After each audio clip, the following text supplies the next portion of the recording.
By the way, do you know the name of the sutta? Yes, it is the Fire Sutta. I I mean, actually, it's in the Samyutta Nikaya, but where is it? it is SN 46.53.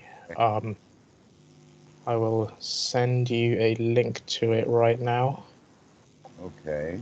I actually put it in the Skype group. Where's the conversation gone? Here we go. All right. There you go. All right.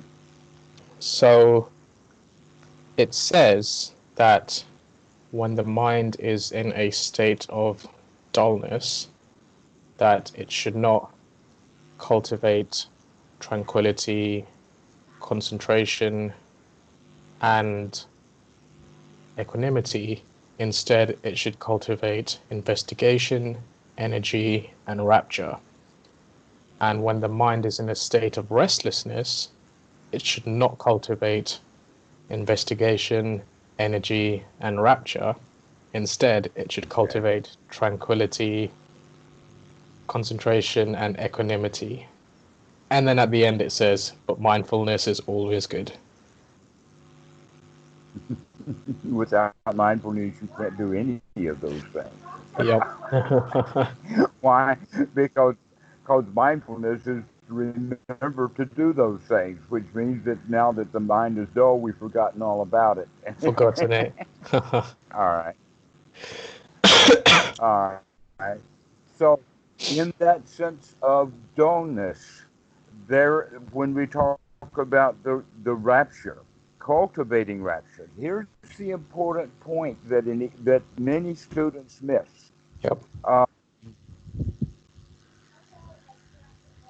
just told me that I'll turn it off. The point that the students miss is because they're looking for the differences in a list. You gave me a list of three for one thing and a list of three for the other thing. Yep. All right. But one of the things in the suttas that's very, very repetitive is that it's trying to drive a different point home. Right. And that point is the point that's being repeated over and over and over again.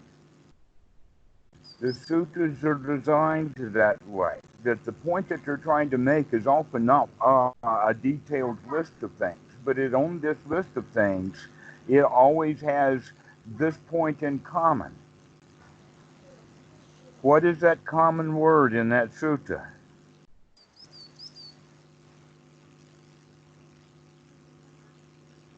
So you missed it, okay? The word is cultivation. Cultivation. Okay. Yeah, yeah. Well, look right there at the sutta, and you will see that. That's the whole Yeah. point. That, and it doesn't say cultivate this, that, and the other thing. It says cultivate this, cultivate that, and cultivate the other thing. Yes. So when the teacher is teaching about this, he keeps harping back on that business of cultivation. This is one of the problems of reading literature does not convey the message, Okay. because you Yeah. miss the message. The message of this sutta is cultivation, which is one of the prime, and I talk about it not using that word, but rather skill development. Okay, or this should be developed, or this should be the thing that which you practice upon. Yep. And that's so that's one of the point. And a lot of people say, well, Doug, so what? The answer is that this is actively an active meditation to get us out of a state of dullness. That in fact, a lot of people will go what they call deep, when in fact, in another way, it's just going into a dull state. And you can see where meditators are going into an airy fairyland. Things seem kind of half magical, Yeah. and basically they're just going into a dream state. They're sitting there, probably not breathing very well, slumped over, and they're not cultivating any of this stuff, and that's why they've gotten themselves into a dull state. If you were already cultivating whatever your intention of cultivating was, you wouldn't have gotten yourself into a dull state, because the dullness is the hindrance to the cultivation itself. This is an important philosophy a lot of people don't quite understand. They think that they're doing something when in fact they're sitting there and letting the mind go into a dull state. Mm-hmm. And thinking that that's some sort of advancement, to where really it's just it's a dull state, but it's an exquisite dull state for many. So, Okay, so when we find ourselves in these dull states, that means already we're not practicing correctly. yeah. Or we're not cultivating one of those 6 items that we have on that list. Yes. Okay. If we were in fact cultivating one of them, we wouldn't have gotten ourselves into a dull state. Okay. Now, that's interesting that many of these things are actually intentionally cultivated, and others of them we take less time in the cultivation. But every time we think about it in a really positive, cultivating kind of way. What do you All mean right, by that? because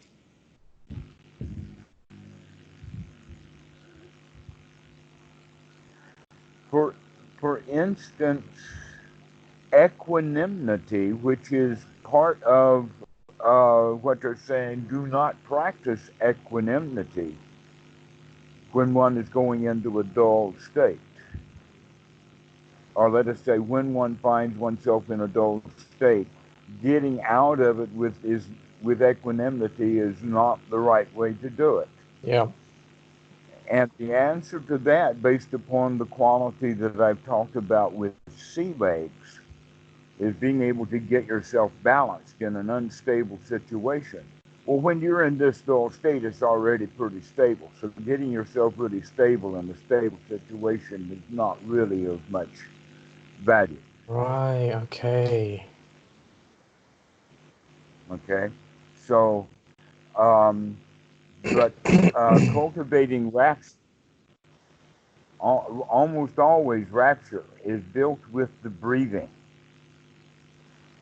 And so what they're talking about there is if the mind becomes dull. It's interesting that they don't talk about it in the sense of breathing. And I wondered if, because of a couple of other things, including where it's located and whatnot, this seems to be a fairly later sutta. Right. Um, but in any case, I think that they assume that one is already doing correct breathing, and that may not be the case. Okay. But rapture or piti is actually intentionally developed with the breathing, of getting on top of it, feeling really good about the thing. All right, so there's a breathing quality that has to do with, and that's the same thing as energy. Now, here, for the beginner, energy would actually be one's right effort.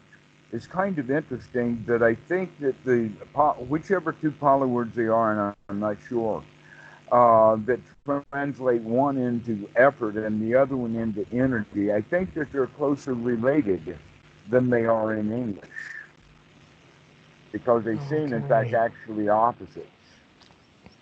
But in fact, one develops into the other. One develops into the other. The right effort, when properly exercised, turns into an energy.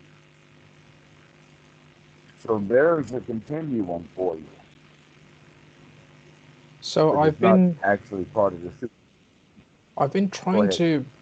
to when that's happened, because recently, when I've noticed dullness sort of coming in, and it's usually more towards the end of the meditation. Um,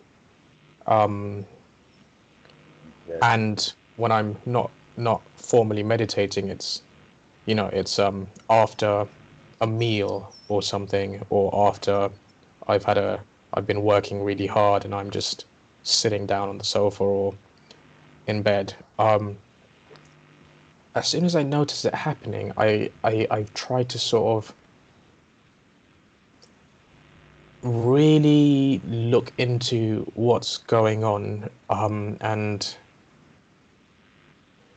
wake up, but in a I'm not sure how to explain it, but I kind of expand my scope,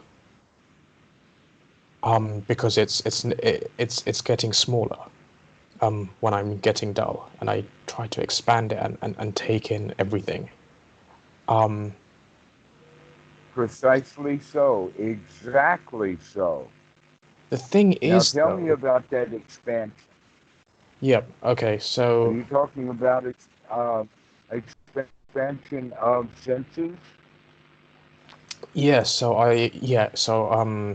because the first thing to go How with the about dullness, expansion of you? Pardon? expect. What did you say? I said, is it like expansion of you? Or is it an expansion of the sensory awareness? That Um, when dullness comes, you narrow that down. And so we're looking at so I try what does it to. narrow down to? So the first thing I do is I kind of I don't know if this is correct, but I see them as the internal and the external, and I try to expand the internal so I know what's going on in the mind, and then I expand, or maybe I do them at the same time. I'm not sure, but then I expand the external, which is sort of all the bodily sensations and the input coming in from the senses, mainly the eyes and the ears. Um, but if it's going really well, then Okay, smells and tastes come in as well. Um, okay, all right, all yeah, right. Just wanting to check that out. Exactly so, all right. And that when we get dull, especially in the sitting in meditation after a long time, that those senses close down. That's yeah, in fact one way of talking about it in the sense of the dullness is because it's our sensory awareness that's become dulled. yeah. They do close down. Okay. As well as this is part of the reason why students who are in a dulled state go off into a dreamy world is because they lose contact with their senses. To where anapanasati is really about waking up these senses, not going into a dull state so that the senses are shut down. And then Yep. we go into a completely mental, almost fanciful world. And it happens. Yeah. It happens in caves. Yeah, I bet. So is that kind of Um, and the and technique so for them? this sutta then Yep. the first thing on the list that I like is the investigation, which is actually the point is to recognize that the mind is in a state of dullness. Right. Yeah. That investigation, the energy, and the pity are actually all combinations of the same thing, Oh. which is all as part of the sati of waking up or coming up, getting the breathing going, getting things um, uh, Invest. Look at what's going on. Taking that pity or that winner's lap, taking that really feel good. Now, in that word pity, this is another place, and I've seen it quite often, that they're talking about sukha and pity together, Oh, they are? as Okay. opposed to just pity. That it's sukha, pity, it's the satisfaction. Get yourself into a state of satisfaction. Because, why? Because upon direct investigation, in the deep investigation, really looking what's going on, this deep dreamy-like state is not as satisfying as you would think it was. Yeah.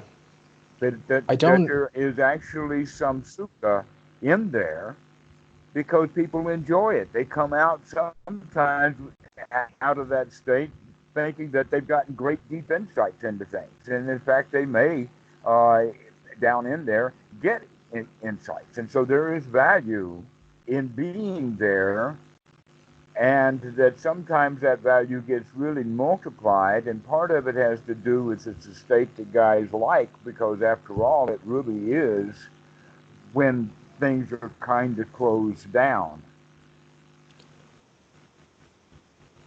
That in fact, So, you could think of it in that way. A drowsy state is in fact when that restless mind is in fact hindered.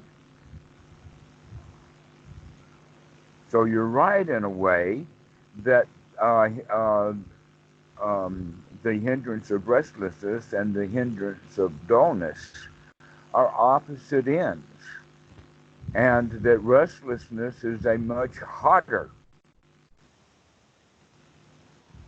it's a right. much more easily seen dukkha realm. It's hot, it's active, it's problem solving, it's jumping all over the place. It's a state of dissatisfaction. Yeah, it is. But then later, and you were right to point out about it takes a while, especially now that you're practicing. It takes a long time now for your mind to get into that dull state. For beginners, they can go right into dull. Yeah, no, that But doesn't once you get happen. started with practice and the mind becomes a little brighter, now dull takes a lot longer to go into. And you can think of it as the dullness is merely the mind has gotten tired. Yeah, I noticed that. And in one of the sutras in the Majjhima Nikaya, it talks about it is that if you can't wake yourself up, if you got into this state of dullness and drowsiness, then maybe you need to go to sleep, lay down and take a nap.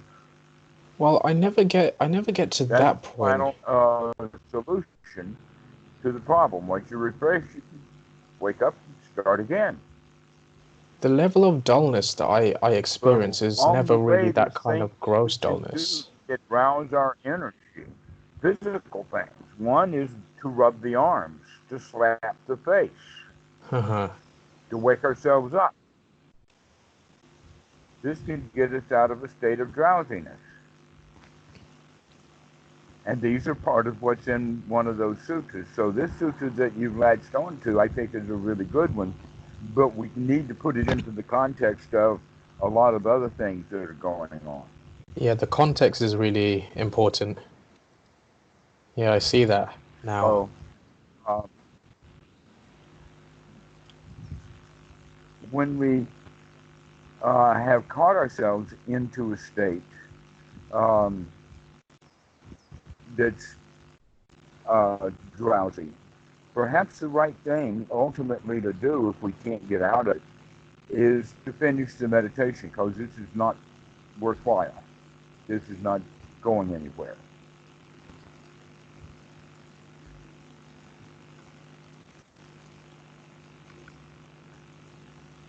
Is it cutting off?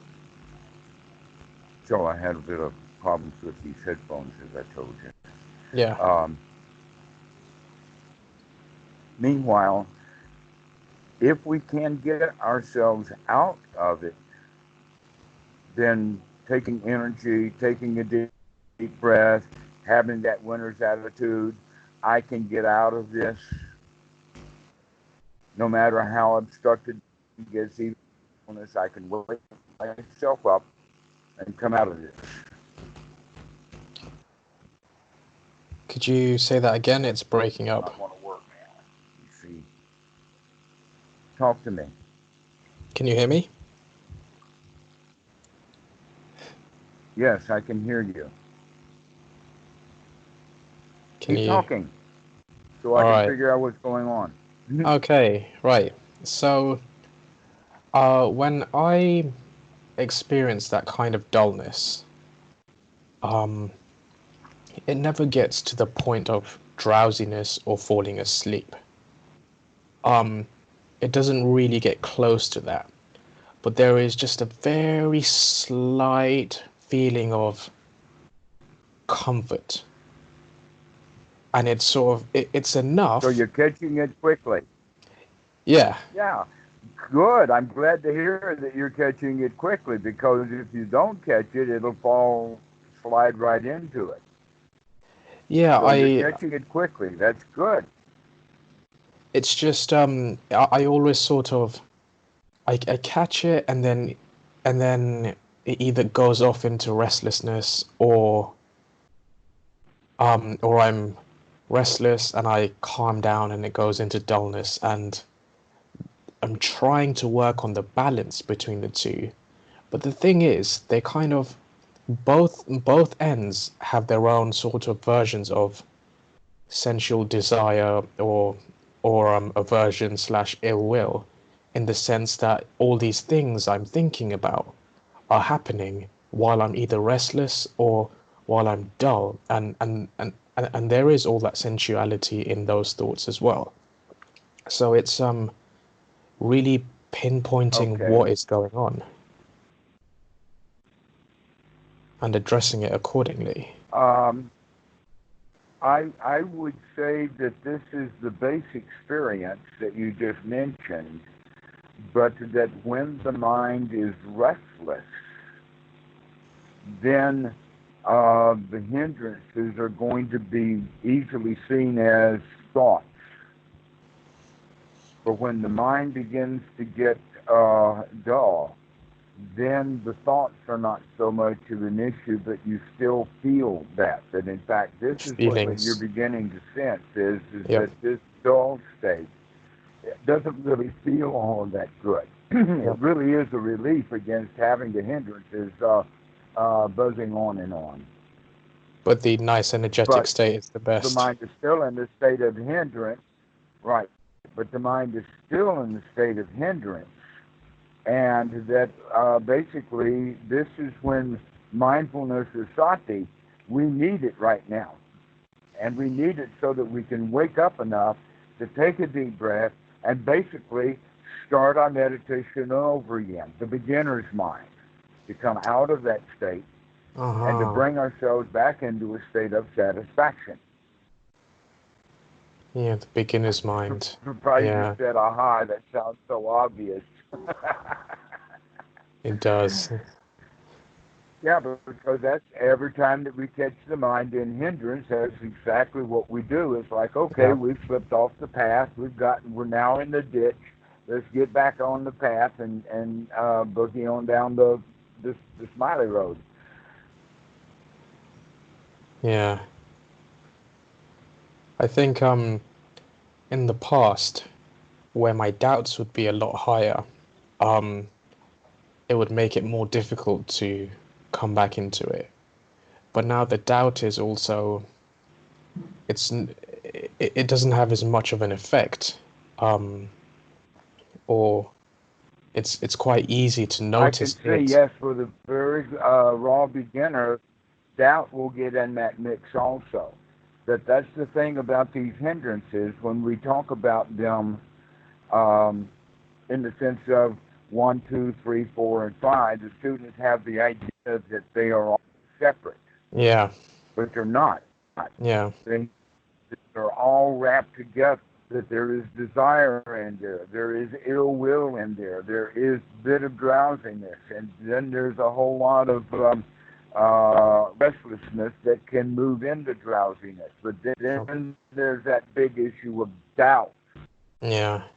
Like, can I come out of I this? mentioned that to students. That is out about, am I doing it right now? All kinds of things. And so that's part of the dreamy state is when the mind gets into a state of doubt, it gets into a confused feeling. The confusion, yeah, And all of exactly. these feelings that we're having, yes, the feeling of confusion sets in. And so we go off into a non-input perceptual Namarupa world Yep. where we're trying to create things to make sense out of what's going on right now. Yeah. Okay, and so this is what we'll have delusions of all kinds of things. That this, when we're going to be doing this jhana stuff, we need to be really alert and watch what's really going on, know what we're doing, because there are all of these side paths, and that in fact these kinds of side paths are there and available before the student ever gets anywhere close to first jhana. Yeah, I've noticed that. And I've drifted off many and times. especially when they have, they don't really understand the doubt as the one of the driving forces that creates, even in this dreamy state, yet again another kind of restless mind. But you can cultivate confidence, and you can see the doubt as something that can be gotten All of rid these of. hindrances kind of work together and in tandem with each other. So um, I think you were kind of right with that idea that dullness and restlessness are almost on a continuum. But Hmm. they yes they, but then sometimes they're not. Yeah.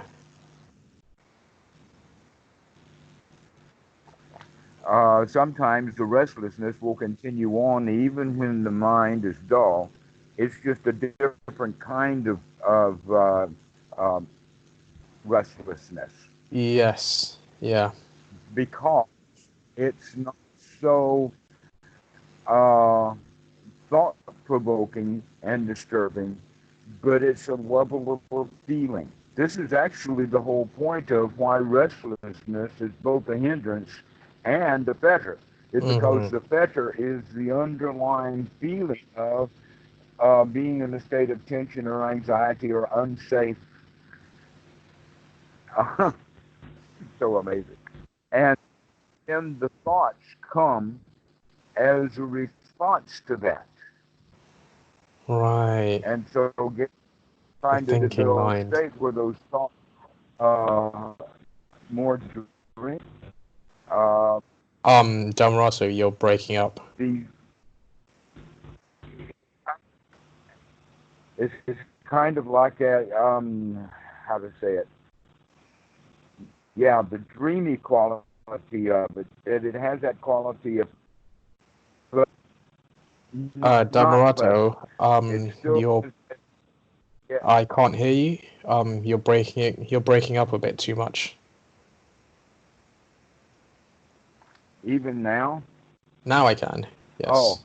my screen shows poor connection. Oh no, now you're breaking up a lot again. I've been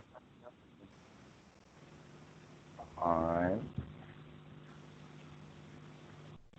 I just see what happened.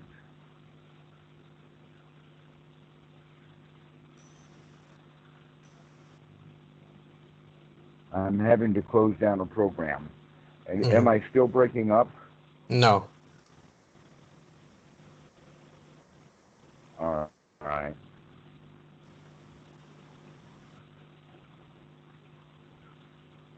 Okay. Sorry about all of the It's all right. disruptions with hardware today. Anisha Happens. Wata Sankara.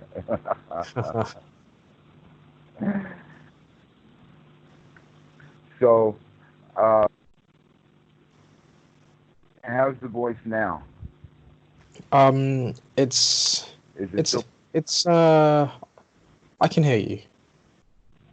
It's enough. It's good enough. Okay. Yep. So that program is still not shut down yet, but it's there. It go off the air. You should hear me better now. Yes. Okay. All right.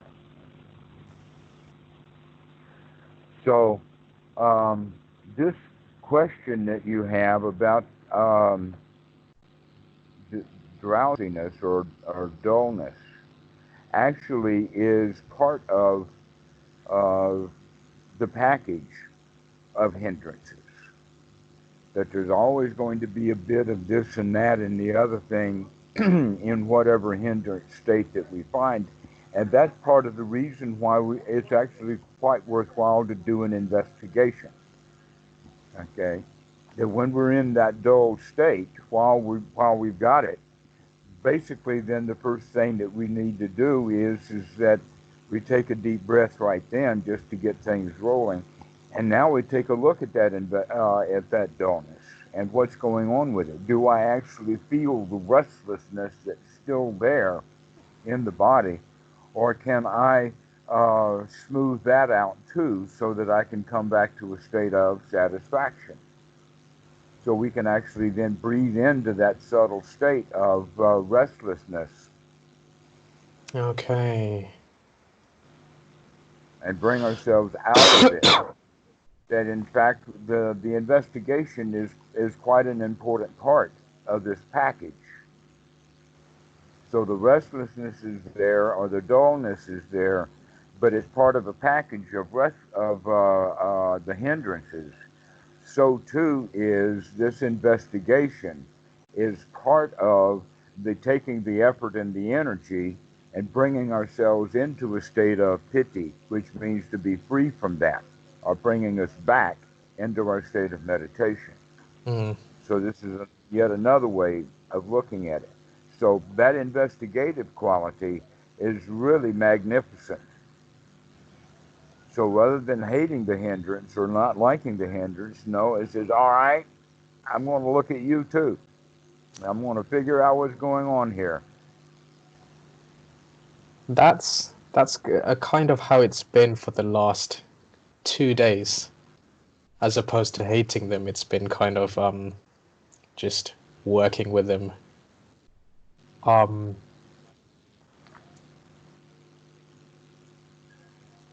but there are So now certain you have, times. pardon? Go on. Go I ahead. was saying there are certain times where I think this may still be some restlessness within subtle, like very subtle dullness, but there are some times where I'll get thoughts, but not really restless thoughts, but thoughts will thoughts to do with the future or the past, um, and wants and things that I don't want. They will pop in and out, but not so much that the mind is restless, but they'll pop in and out regularly. Right. All right. In that regard, now, when things kind of pop up, that's the point about the guarding the mind. What pops up? Are we going to allow that in the door? In other words, is this thing worthy thinking about? Right. Yeah. Or are we saying, okay, pop out, Okay. bye, Yeah. and we start guarding the mind because Okay. we're not going into a state of thoughtlessness, not Yeah. altogether. Even though the dull, dreamy state has a different quality of thoughtless, when we're not going back or into a state of thoughtlessness, we're Yeah. into a state of investigation, and that investigation does have the quality of putting things together, making links, understanding how the concepts that I talk about, how that stuff is actually right there to be seen. And that's investigation as a factor of enlightenment. Exactly so. When your investigation becomes unremitting, when that's the first thing that you do, as soon as Yeah. sati comes, you take a look. What's going on? Okay. All right, what is this? Yeah, that is definitely something I can do. Yes, this is investigation. That is a key ingredient, is to really take a look at it, because if we can see dukkha as dukkha, we can pop right out of it. It's almost, and the example is an infant that touches their hand or their foot to a lot, and we're talking about a tender infant, a newborn. Oh, Even a newborn, if he touches something like a hot coal or a hot stove or puts his hand into the fire, the hand will immediately withdraw. because you don't like Okay? it. And, well, the hand withdraws. The child hasn't even gotten time to figure out that his hand hurts and that he Uh-huh. should start and start bawling about it. But the hand is the first thing that moves, okay? That's a very interesting thing about the human body is that, and we do that also. I mean, you can touch something, or maybe somebody tickles or pokes you with a pin or something that you're not expecting, and the body moves before we even pay attention to it. Yeah. The body is already doing its thing. That's the part that we don't quite understand, is much of the human mind is actually distributed right out through the body. Yeah. It kind of does things all on its own. And it does kinds of things all on its own. It's got its own, actually, it's got its own computer. It's just not a very good computer. But that computer, that reptilian brain, is in fact the part that controls the body, not the frontal cortex. Mm. Which means now the frontal cortex has got to figure out what this reptilian brain is up to. Mm-hmm. And so we begin to investigate how these sensations and these feelings and the way that the thought system works and how the feelings collide with the thoughts and change them around. That in fact, if you got poked in the arm or bug dropped that was unfamiliar on you, it will stop what's in the mind Yeah. completely. It'll just stop it. And got to go take a look to see what that was, and then sometimes it's hard to even get back to where we were, like the headphones. You know, when they're messing Uh-huh. with that, then we get off track and I have to go back and say, all right, where were we? And this this investigation is when we begin to see just how the body mind complex works, Mm-hmm. and that is something that can help bring you out of the dullness, is because now you're determined, or you've got the energy behind that investigation. And not only that, but the at this level, the doubt is being converted into curiosity from Okay. adding the pity to it. The pity, what is that? I can do this. So the doubt is there. The doubt plus the I can do it turns into curiosity. Let's go see what is going on here. And there's the Okay. investigation. Yeah, that has happened in the past, not too long ago. Yeah, I And so remember again, that. these things, they work together like that. Yeah. And so this is a very good sutta that you brought. It shows that these other things, like intentionally developing equanimity, one could do from the sense of that the mind is now fully restless, not dull, but that here the mind would gain value by trying to practice equanimity in the sense of settle down, boy. Just, Mm. just, just relax. Uh, Steady as she goes. You know, this is the kind of thought that we need when the mind is really restless. And so, um, these are the qualities. And in fact, uh, was what was the other two items besides on that list on the sutta of things when the mind is dull? When it's dull, it was investigation, energy, and rapture. Right, to do. The not to do To not to was do. equanimity plus two others. Oh, What oh, were you the were talking about those. Sorry. Yeah. So it was what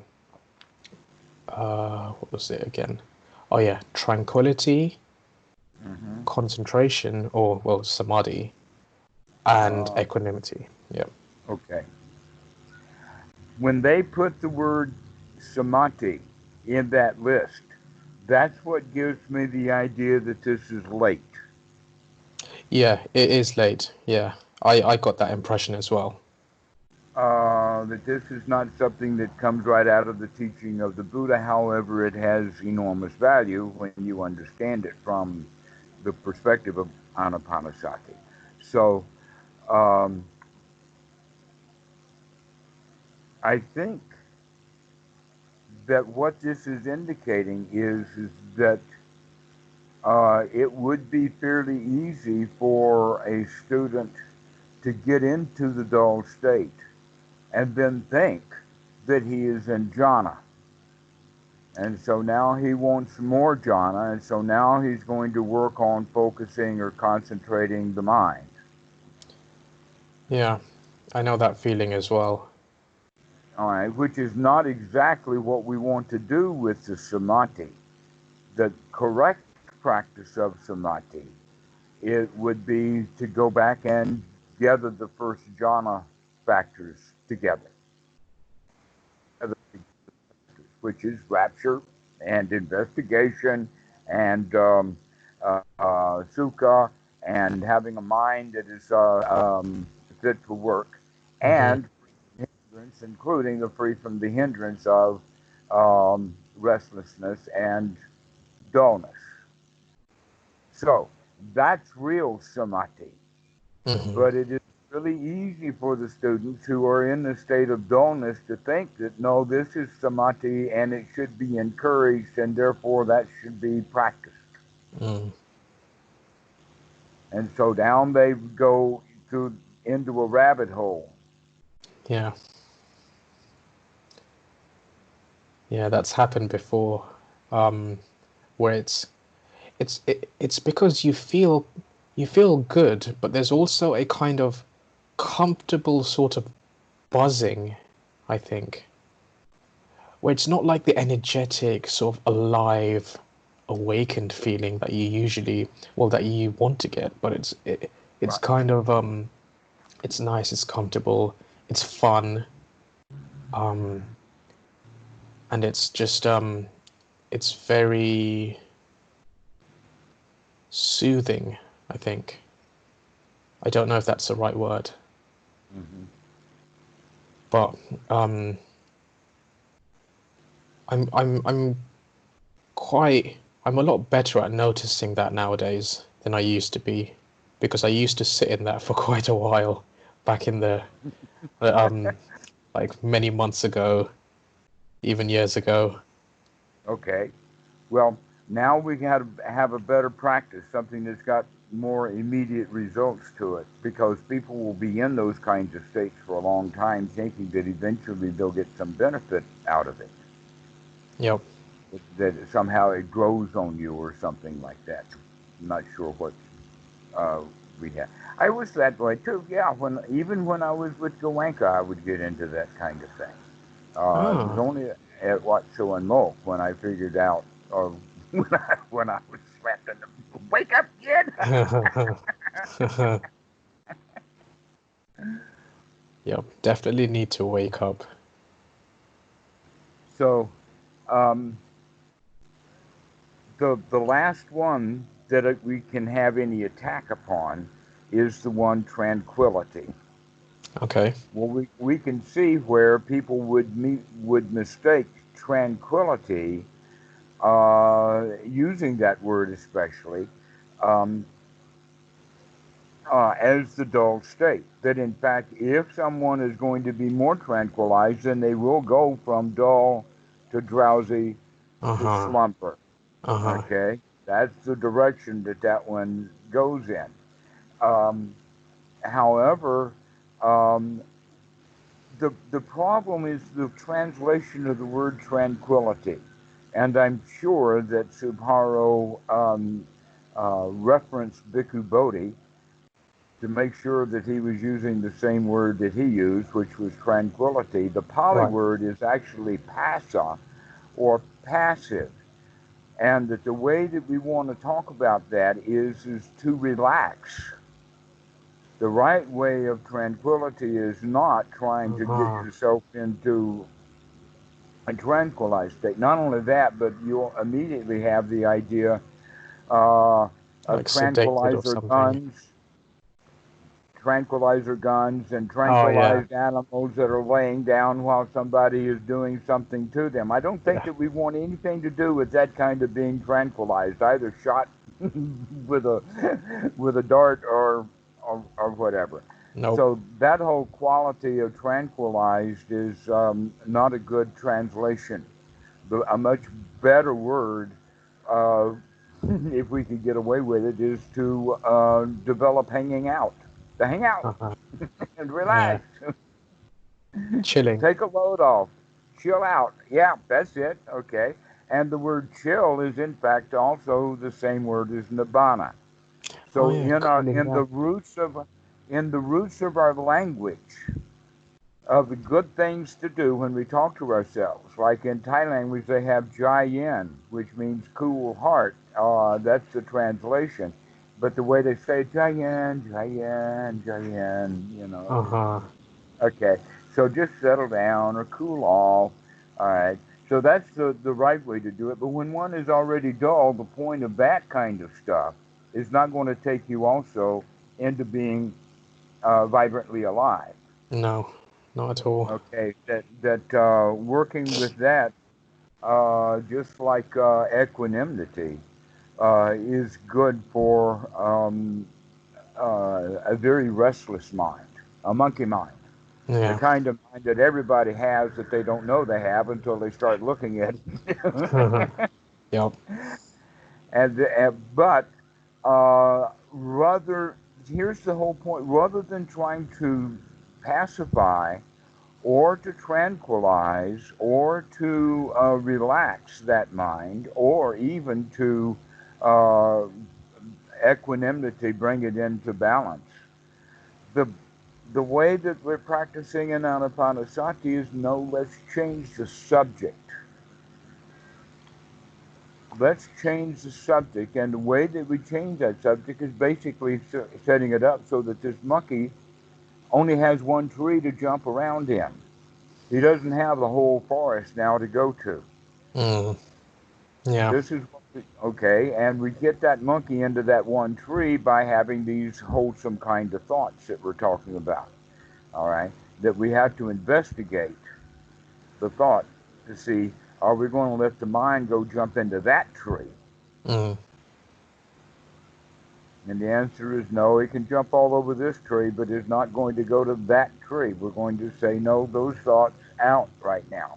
And so this is how we begin to get things settled down, is we don't settle it down by tranquilizing it, by shooting it or hitting it with a hammer. Uh-huh. Though Mm-hmm. people in India have tried all kinds of weird stuff like that.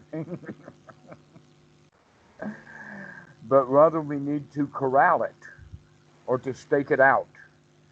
And so the Buddha used several examples of that. One was the example of the elephant being trained by having his left hind foot tethered on a short rope or vine to a stub or a stalk that they had put into the ground, and then the elephant moves that leg back and forth, and then he pulls it out and he escapes. And then the Mm-hmm. man goes and grabs the elephant and brings him back and puts him back on that stake over and over and over again. And all night that elephant's working its way to get his leg off, and then off it comes. So over the course of a few minutes, that means that we can keep our anapanasati going while the mind is struggling around. But as soon as he can get off it goes. Mm-hmm. And so, Yeah. all right, so we're going to keep it tethered. Another one would be corralling a horse or keeping a monkey in a tree or the sutta that's referencing this is not with the animals, but with the kinds of thought, two kinds of thought. Majjhima 19. Didn't you were the one who told me about that sutta? Yeah, yeah, last Right. week. Okay. So this is exactly what we're doing now. Mm, Is we're corralling it down to those two kinds of thought, mm, so that we only allow one kind of thought in, and we don't allow the other kinds of thoughts in. Those are out. This actually is a very active thing to do. yeah, it is really active, isn't it? Yeah, Okay, it's not going into passivity, yeah. but it is done in a relaxed abhimsa way. I need to work on that. Yeah, I need, because I do notice there's still levels of overexertion, like bits of it, like bits of tension and stuff when I'm Right. trying to do these A things. little bit too much effort, right? Yeah, So the effort hasn't become quite energetic yet, but it will, yeah, which means it becomes effortless, or it takes no real effort at all to keep yeah. watching. But in It's the it's improving. development stage, it takes a bit of effort. It takes the effort that it takes to build up the skill. Yeah, exactly. Once the skill is developed, then it doesn't take much effort. Mm, That's even true on music that I remember. Several pieces were like that. That it was a lot of work to learn that piece of music. hmm. But after I learned it pretty well, I can sit down and play it and enjoy the heck out of it. There's no work at all to play that thing. Yeah, it's kind of like a lot of the things that we don't like doing is because we don't really understand them.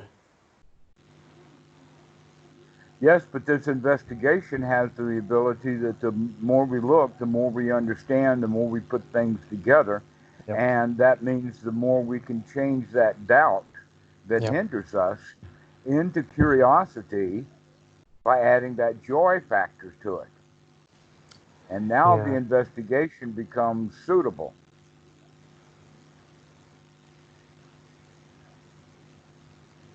Yeah. Yeah, that's really useful. All right. Well, you keep digging in those sutras, and we'll keep finding something to talk about. But this is all very practice oriented. Yeah. And in fact, if you think about it, we're just talking about this one thing that's basically step 9 and 10 of Anapanasati. This is that focal point of waking up, looking at what the mind is doing, Hmm. and gladdening the mind to the point that we can get it into a state of rapture or piti, or into the state of sukha. And now we've got the mind fit for work so that we can do the investigation, and it doesn't take much effort. Mm. But eventually it doesn't take much effort, and there we are just watching the mind. So you can so you can the goal is to be able to do that without effort, just all the time. Um, I wouldn't go so far as to say all of the time. right. Again, I'm always reluctant to say that. Because the Buddha doesn't talk about it in the sense that way, and it also has to do with the point of adding a future that really doesn't exist. That Right. we're developing skills for the here now. So basically, what we mean by it in that way is unremitting, or that it keeps coming back. There's going to be huge numbers of moments that it's not there, but it's going to come back. It's Right. going to keep Okay. coming back. So you can always, as soon as you remember, you can just always come back, and it's Come back. all it's exactly Exactly. how it should be. Hmm. Okay. without worrying about can I do this next time, because you just proved you can do it this time, you can do it next time. Forget about Yeah. next time. All right. Great. Next time, forget about it. Uh-huh. Do this one. Yeah. All right. Okay, Chintan, we'll see you later. See you later, Dhammarato.